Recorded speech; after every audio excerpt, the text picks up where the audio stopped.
दूसरी आती है शॉर्टेज जॉब फर्स्ट। पहले हम इसमें देखते हैं, शॉर्टेज जॉब फर्स्ट में नॉन प्रीएम्प्टिव होती है और एक प्रीएम्प्टिव भी होती है। SRTF is pre-emptive and SGF is non pre-emptive. तो शॉर्टेज जॉब फर्स्ट का बेसिकली क्राइटेरिया होता है बर्स्ट टाइम के बेस में। हमने पता था कि जो नॉन प्रीएम्प्टिव होता है नॉन प्रीएम्प्टिव में जो अगर कोई प्रोसेस आया तो उसको फुल्ली एग्जीक्यूट करना होता है विदाउट एनी इंटरप्शन। और जो प्रीएम्प्टिव होता है उसमें बेसिकली कुछ क्राइटेरिया या टाइम पीरियड क्वांटम के बेस में उसको उस प्रोसेस को उस टाइम के लिए रन किया जाता है, तब बाकी जो प्रोसेस बचता है उसको बाद में रन किया जाता है। तो सबसे पहले हम देखते हैं नॉन प्रीएम्प्टिव। नॉन प्रीएम्प्टिव में हम प्रोसेस आईडी दे रखी थी, अराइवल टाइम दे रखा है। अब इसके बाद हम क्या करेंगे कि इसका बर्स्ट टाइम के बेस में करेंगे। जो पहले तो अगर नॉन प्रीएम्प्टिव है तो नॉन प्रीएम्प्टिव में सबसे पहले अराइज हुआ प्रोसेस नंबर 4। तो प्रोसेस नंबर 4 का हमने सबसे पहले गैंट चार्ट बनाना है। प्रोसेस नंबर 4 आया। अब प्रोसेस नंबर 4 का बर्स्ट टाइम है 6 आया। अब 6 में देखेंगे सारे प्रोसेस तो अराइव हो गए हैं। अब बर्स्ट टाइम के बेस में प्रोसेस 1 आया। 6 + 1 दैट इज़ 7। अब उसके बाद आया प्रोसेस 3। प्रोसेस 5 आया, तब 3 था। तब लास्ट में आया प्रोसेस 4 नहीं सॉरी प्रोसेस 2। क्योंकि प्रोसेस 4 तो ऑलरेडी शुरुआत में ही आ गया था, क्योंकि हमने सबसे पहला जो प्रोसेस देखा था वो हमने देखा था कि 0 टाइम में कौन सा प्रोसेस अराइव हुआ है।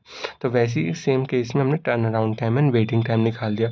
टर्न अराउंड टाइम कैसे निकालेंगे हमने इसके लिए पहले कि कंप्लीशन टाइम निकालना होता है। तो कंप्लीशन टाइम होगा प्रोसेस कितने टाइम पे कंप्लीट हुआ।